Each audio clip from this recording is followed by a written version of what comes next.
The wire is staged at $47 million across 3 different jurisdictions, and honestly, the only thing missing is my signature. Compliance signed off the exact second the account was named. Now, this whole multi-million-dollar movement is reduced to a mere formality. I scroll lazily to the bottom of the digital document. I sign. The wire releases and the screen instantly goes blank. Just like that, the money moves. It flashes through Luxembourg, skips over to the Channel Islands, and settles into Singapore. 3 jurisdictions in precisely 14 seconds. By the time the sun comes up, this wire won't exist on any balance sheet that any regulator on Earth can touch. But I haven't always been the one who signs. I started exactly where everyone else starts, with a basic checking account. I still remember when my very first paycheck hit. It was $3,200 after tax, after FICA, and after the 401k. To be honest, I didn't even know what a 401k was back then. I only knew that the money was somehow gone before I ever got to see it. That's how you hide money from yourself at that level quietly, by dragging a contribution slider on a screen. My Marcus high-yield savings account was paying 4.5%, and I felt absolutely rich just watching the interest tick up by pennies. My Fidelity 401k held VTSAX, a random string of letters I'd never heard of, so I didn't touch a thing. I opened a Roth IRA only because some kid on TikTok told me it was a good idea, and I threw money into it whenever I actually remembered. My total net worth back then was $84,000. I genuinely thought I was being clever. I thought I had found a real hiding place. Click below description to join my community. What a joke. I wasn't hiding from anyone. The IRS saw every single dollar, and the custodian reported every single contribution. My money was fully visible, fully reported, and completely exposed. But because it was tax deferred, the official ledger called it a shelter. That's when I started learning the vocabulary of the game: pre-tax, post-tax, capital gains, ordinary income. I realized each word was actually a lever. The tax code wasn't a punishment at all. It was a manual. 3,000 pages of raw instructions. I started reading it like a student again, highlighting paragraphs, underlining clauses, and scribbling notes in the margins late into the night. Most people will never read it. They just pay a CPA once a year and immediately forget whatever was said. I decided right then to read it myself every single year, tracking every revision and every tiny footnote, because the manual changes slowly but surely. By the time I was earning $215,000 a year, my net worth hit $420,000. The 401k was completely maxed out.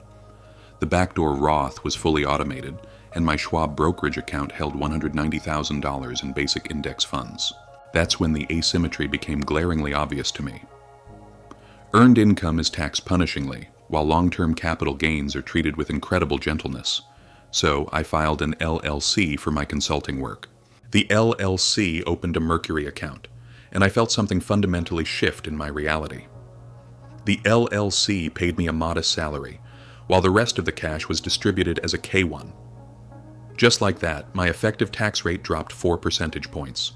I learned about the Augusta rule and started renting my own house back to my LLC for 14 days a year, completely tax-free. This is the level where you stop earning money as a paycheck and finally start structuring it as architecture.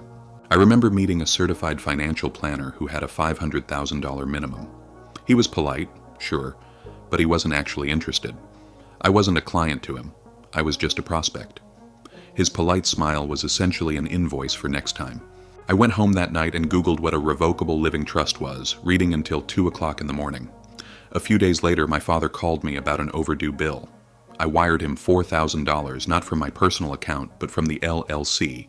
I logged it as a consulting fee. The LLC wrote the transfer off, and something quieter than guilt arrived in my chest. I completely stopped telling people what I made or what I owned. I learned the power of the second silence. My net worth was stuck at $400,000 to $20,000, but the structure was small, the instinct was firmly set, and the next level was screaming for true ownership. Suddenly, the ledger read $3.4 million. Now I had real estate depreciation and crop and my very first 1031 exchange staged and ready. The S-crop paid me a reasonable salary of $180,000, and the rest was distributed as profit, completely untouched by FICA.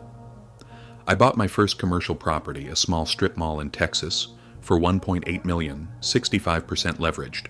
The depreciation alone sheltered $52,000 of taxable income annually.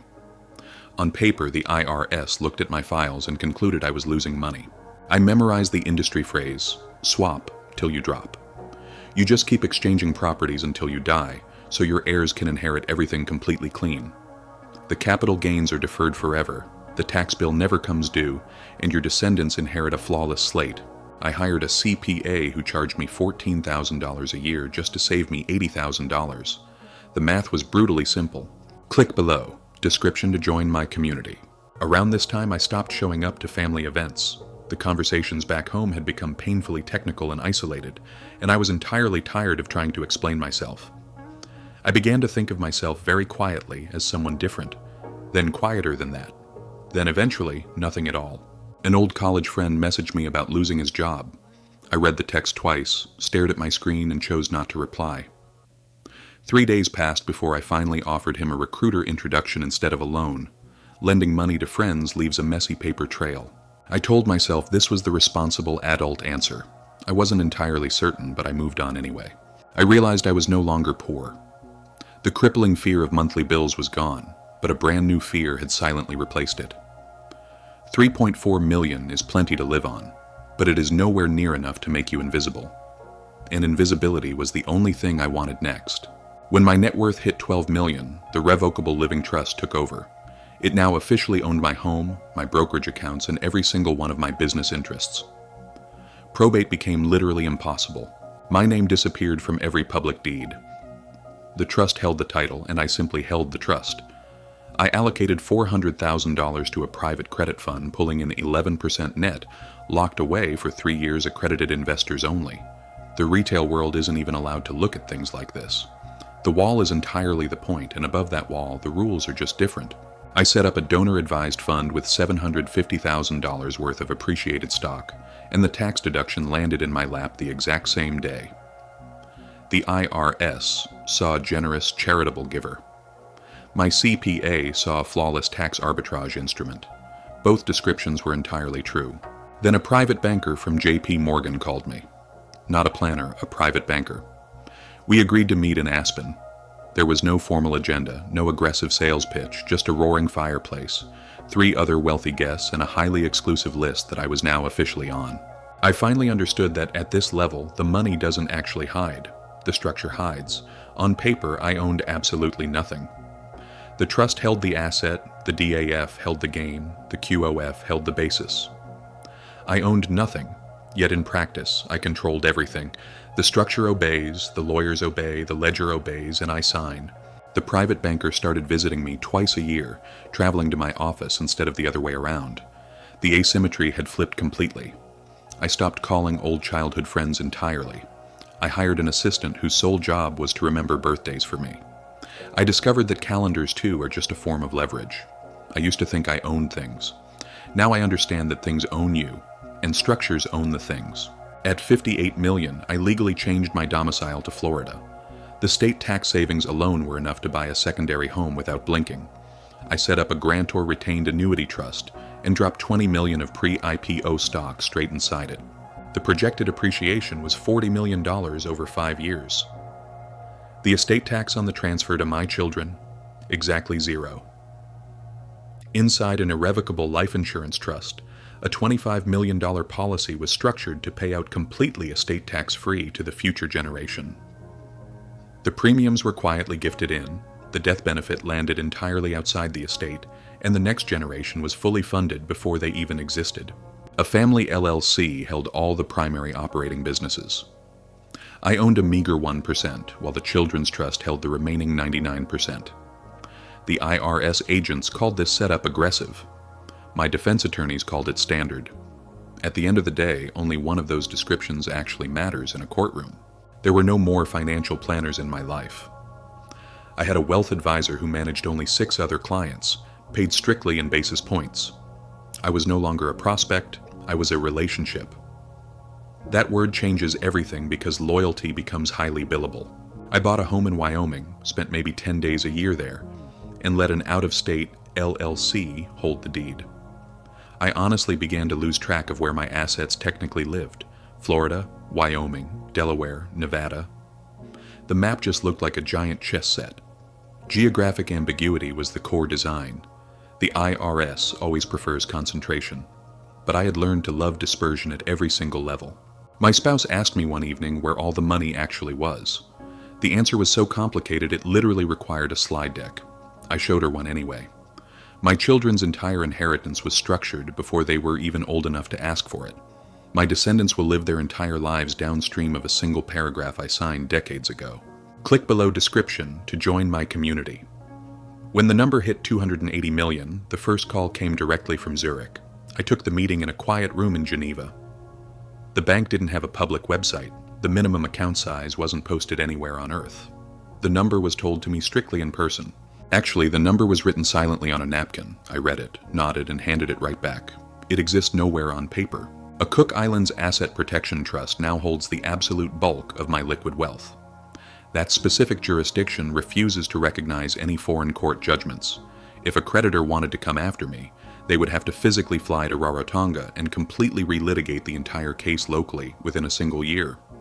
Most of them just settle for pennies instead. A Cayman special purpose vehicle holds my private equity stakes, with the underlying fund itself structured as a Singapore VCC. The ownership chain is 6 layers deep. Sure, beneficial ownership disclosure is technically required by law, but the real question is, which jurisdiction is doing the asking? I haven't been audited in 9 long years, because probability is statistical and my structure is entirely deliberate. I stopped carrying a physical wallet. I stopped driving myself anywhere. I stopped doing almost everything a previous version of me used to do to survive. Nobody around me knows what I actually own anymore. Not my friends, not my siblings, sometimes not even my spouse. This doesn't feel like a problem to me. It feels exactly like the design, since no single human being holds the blueprint to the entire structure. My liquid reserves sit in a numbered Geneva account, with the digit sequence entirely memorized and never written down anywhere. I bought a massive yacht simply because my family office advised it was a good write-off. I stepped aboard it exactly once, and now it just floats out there as another legal structure. 280 million. None of it lives in my home country, yet all of it answers the exact second it's called. At 1.4 billion, I hired a chief investment officer who used to run a $4 billion university endowment. My family office runs absolutely everything now, with 43 full-time people working under it, and not a single business card on staff bears my actual name. The Dynasty Trust is anchored deeply in South Dakota. Perpetual duration, 0 state tax, no rule against perpetuities forever. The wealth never legally transfers because technically it never moves. The trust easily outlives human generations, and I am slowly becoming nothing more than a historical footnote. My foundation gives away 80 million a year, meeting the mandatory 5% distribution requirement through precise grants to chosen institutions. Coincidentally, those are the exact same institutions where my family name is carved into the side of the buildings. Philanthropy and naming rights ride the exact same tax form. I own a brilliant Basquiat painting that doesn't even live in my home. It sits in a high-security Geneva Freeport vault, taxes completely suspended. I have never actually seen the painting in person. Once a year, a heavily vetted photographer documents it just to update the insurance policy. Wealth at this scale is no longer measured in raw dollars. It is measured in jurisdictions, in generations, and in architectural structures. I stopped checking bank balances because the numbers are simply too massive to mean anything to a human brain. I check the legal architecture instead. My CIO doesn't even have an office in my building. His office is in an entirely separate tower, and our relationship has completely inverted. My descendants will not inherit piles of money. They will inherit a machine, and that machine is designed to inherit its own future indefinitely.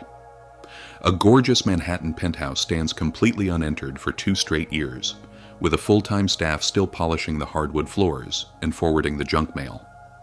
The wealth has become entirely abstract. It moves beautifully without my hand on it, and it feeds itself without my eye ever watching it. Now my net worth is officially undisclosed, estimated only by the type of people who make a living estimating such things at somewhere over 11 billion. The actual figure is completely irrelevant. The finance minister of a small European country called my line recently. He wasn't asking for a direct investment. He wanted my personal view on a shifting yield curve. I gave him my opinion. His country incorporated it into their policy, and a sovereign bond auction repriced 6 hours later completely in my favor. There's no longer any such thing as my money. There's only a dizzying maze of 17 entities spread across 9 distinct jurisdictions, held nowhere as a whole. The entire shape of my life exists only on 3 encrypted secure drives. My attorneys hold tiny pieces. My CIO holds tiny pieces. None of them hold it all. I hold a physical deposit slip at a private underground facility that most world presidents don't even know exists. It earns absolutely zero interest. It only grants permission. My foundation co-funded a major World Bank initiative through a highly specific Liechtenstein vehicle, and that single classification saved us $400 million. I haven't physically entered my own home in 2 years.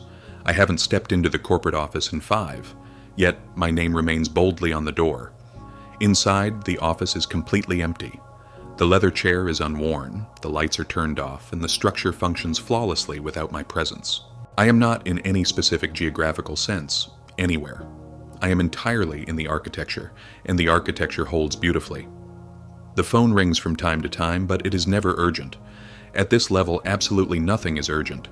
The trades happen automatically, the transfers settle silently, I do not answer. The call enters a complex system that routes the question, and the perfect answer arrives without me ever lifting a finger. What does ultimate financial control actually cost? It costs your privacy, your trust, your freedom, and the hands of the people who once knew your first name. The architecture continues without you. It doesn't need you to live, and it certainly doesn't need you to die. Somewhere out there, a young version of me is walking into a gleaming glass tower, carrying a cheap small bag, with exactly $812 left in a checking account. He opens his very first Bloomberg terminal. The bright orange characters flicker to life on the dark screen, and the spreadsheet looks like a simple, harmless cash flow. $812 in checking, a 401k plan starting this coming Friday, and he honestly thinks this whole game is just about earning a higher salary. He thinks he's being incredibly sneaky hiding money in a Roth IRA, and he thinks that digital contribution slider is his own clever independent decision. He has absolutely no idea yet that the slider is merely the smallest, most insignificant lever in the longest manual ever written.